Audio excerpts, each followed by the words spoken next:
Good evening, ladies and gentlemen. Welcome back to the Shadow and Sun Show, and welcome back to Week 7 of the God Wars, the ongoing play-by-post game I'm running for all my pals on Discord and all over the world. I hope you guys are having fun. I am having a blast with this. I'm going to get into the weekly report, but a couple of things. A few of you have missed some stuff. A few of you have caught up in the very nick of time, but got to remind you guys, those of you who have missed actions and have missed out, that the NPC factions out there don't. They'll never miss a week, so they'll keep on chugging along. So, if you want to, if you're in it to win it, make sure you don't miss anything. Get your actions in by Friday night, and you'll be good. Otherwise, if you wake up one morning and, there's lizard men or giant spiders on your doorstep, don't say you weren't given fair warning. So let's get on with it. The other thing is, I will have a revised map as soon as possible. I got my stamps in the mail today, and I'm going to be putting mountains in black ink. Those will be pretty much permanent unless somebody hits it with something really, really powerful. And more than just an earthquake spell, I think, would be required to knock it out. And I'm going to work up some rules on things like that, because there have been some instances where people wanted to build on top of other people's land. It's like once you do that, it's kind of your land. But let's get on with the report, shall we? Before I lose my voice, and it is late, and I know some of you probably won't even see this till tomorrow morning. But Week 7, Alliances and Assassins. The forges and forces of Lord Xantar's people have been very active this lunar cycle, and his greater holdings now glow with an unearthly magics both on Myar and upon the silver moon. The woodlands of Lady Teriel have grown much this season as well, and now stretch as far north as possible and southward, ending near her beloved cousin Xantar's realm, and westward to the realm of Koram, Lord of the Whispering Woods, and Uxmal's sinking plain. Tamia bid farewell to her cousin's envoy, along with its defending elemental entourage this cycle, as her forces seem to be preparing for the undead incursion from the south. Lord Ardron and his minions seem to be busy underground this cycle, as not has been heard from them or seen, not has been seen from any of the Dark Elves or their draconic allies. Lord Dracor and his people celebrated the final touches of his grand temple this cycle, while his own dragons began to show themselves high above his empire that now spans a significant portion of the western continent. The lands of the sinking plain have also been quiet, although a persistent aura of high magic permeates the lands of Lord Uxmal, along with an ever-present cloud of smoke and ash can be seen hovering above the eastern continent. The swamps of Lord Zelix have swelled to almost twice their previous size, while the enigmatic reptilian god himself remains elusive to all but his most trusted followers. An air of turmoil and turbulence seems to surround the waters of Tempestus and his seafull kin. Schools of his amphibious minions can be seen marshalling his great serpents and harvesting the local sea life for the great appetite of the great devourer. Alilith and his minions have been quiet this lunar cycle, save for the singing one often hears when passing by the area of the Winged Folk. The great fleets of the Harvester began moving north, and there are rumors of undead hordes landing on the southern shores of Lord Xantar's High Elven Island, while the undead behemoths seem to have their sights set on Lady Tamia's undersea cities. The last of the winter storms seem to have locked Izza's death march onto Lord Arkham's icy realm this cycle, although unearthly chanting can be heard on the dying winds emanating from the recently constructed Citadel of Death by the goddess of the Soulless. Lord Stundar's giants have been seen traveling east toward his cousin Lord Bruce's realm, while his holdings seem to be spreading westward. Mighty magics can be seen to light up the evening skies over Lord Brutus's mountain kingdom, as a massive spiraling tower has risen from the center of his empire, and great shaggy behemoths can be seen roaming the icy wastes on the southern polar regions. The southern skies seem to be almost uniformly aglow with unearthly lights in the evening skies, even more so in the realm of Teng Fei, the Crimson Crucible, as his realm is almost awash with the spectral and supernatural fires that oft-time rival the light of the very sun itself. All this is amidst the construction of a new temple, city, and small keep within his peninsula empire. The lands of Ratham Rex tremble under the titanic iron-shod feet of his war golem as it paces back and forth, seemingly on patrol throughout the realm of the god of war and dark magics. The grand palace of Ratham Rex now stands high above the barrier reefs that surround the island nation of the Central Sea hobgoblins. Armies of giant bats ridden by the vampires of Von Stark have landed in the realm of Ilstrandia near the recently erected castle that stands in defiance of Vermark's grand palace that sits on the southernmost coast of Ilstrandia's island empire. Ilstrandia's minions and monsters are also marching south this lunar cycle as the tensions mount between these two nations. Click-clack bibble-doops, waters remain turbulent on the surface, but what mysteries lie beneath her watery abyss remains to be seen.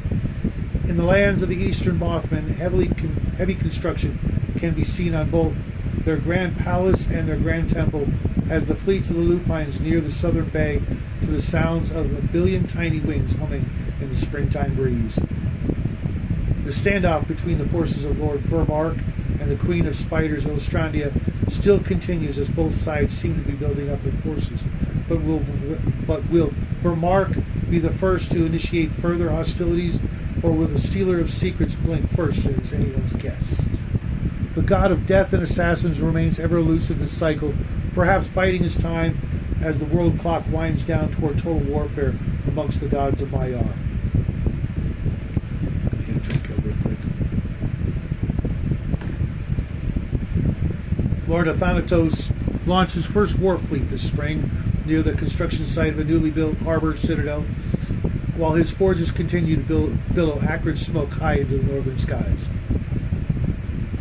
Mighty oceanic mountains spring forth from the realm of Averon the Balanced, much to the consternation of Lady Illustrandia's realm, while a newly finished keep and a newly renovated temple are now on full display to his neighbors and potential enemies alike. A newly hatched rosy red dragon can be seen flying high over the land of prosperity, high over the newly built keep, and high over the armies of the river god Eshban.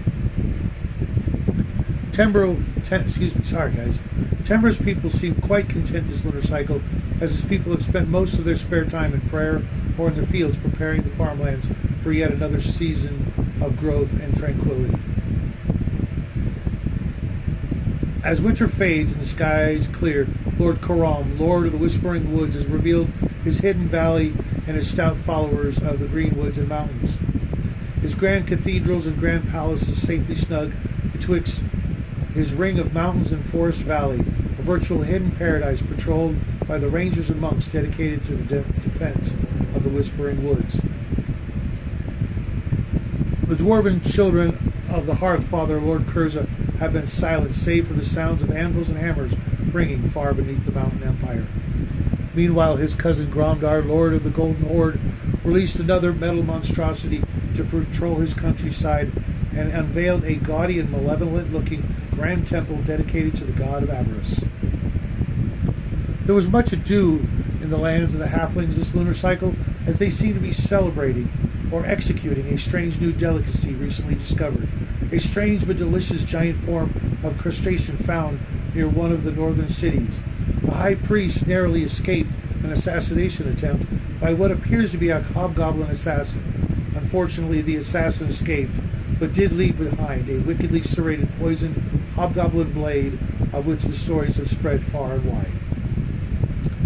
In the Gnomish Empire, the little people of Marsala the Giant have been seemingly obsessed with expansion despite the rumors of an ongoing war with Lord Gromdar to the north. His people have constructed not only a new city and keep, but a new temple to the Lord of Obsession, who has been seen displaying a marvelous steam-powered suit of gleaming full-plate armor everywhere he goes. As the last of the winter storms subside, Lord Arcanum's armies ready themselves for war with Iz's soulless minions. Both at sea and on the very doorstep, as every single lupine, from cub to curmudgeon, steels themselves for a war against death itself. The war fleet, commanded by Admiral Rufus Longtooth, nears the shores of Lord Timo amidst a fanfare of buzzing flying creatures of every size and color imaginable. Armies of Lord Az, god of the Pride Lands, could be seen marching south, while his fleets could be seen sailing both north, east, and west. The squeaking and chittering of the Piper's minions is a bit less pronounced this lunar cycle, as her armies seem to grow ever restless and watchful this lunar cycle. Von Stark's envoys have taken up roosts among Ilstrandia's mountaintops, as his armies can be heard but not seen amongst his own mountains of his frozen homeland. Hordes of ravenous vampires have been sighted all along its coastlines, even in what is essentially broad daylight. There you have it for week 7, folks. A lot of craziness going on, a lot of skullduggery, a lot of stuff. Just, oh, I'm digging it. I wish I could say more, but I am obligated to just the facts and the bare minimums in places.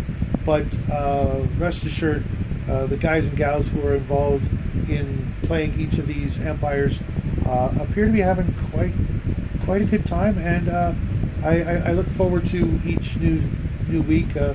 Everybody here has Tuesday, Wednesday, Thursday, and Friday to give me their orders. I look forward to them. I will put them to words and dictate them to you. Hopefully I'm getting better at that now that I can see it a little better, but I do get a little parched. I got a new fan, so it's like, making my mouth a little dry. So bear with me, folks. I hope you guys are having fun with this. I will have a couple of other videos for you this week, including I believe, I don't know, what would you guys rather see? My Vampirella review or a Cull the Conqueror review, both comic book style reviews, omnibuses or comic magazines. Let me know. Maybe I'll do both this week. I don't know if I can finish both of them, but I guess I'm going to go read. I'll see you guys tomorrow. Tuesday. Yeah, maybe I'll see you guys tomorrow. If not, definitely see you Wednesday on Justin's show or a video of my own. But until then, folks, summer's here. Enjoy the weather. Go touch some grass. Happy trails. Love you guys. See you later.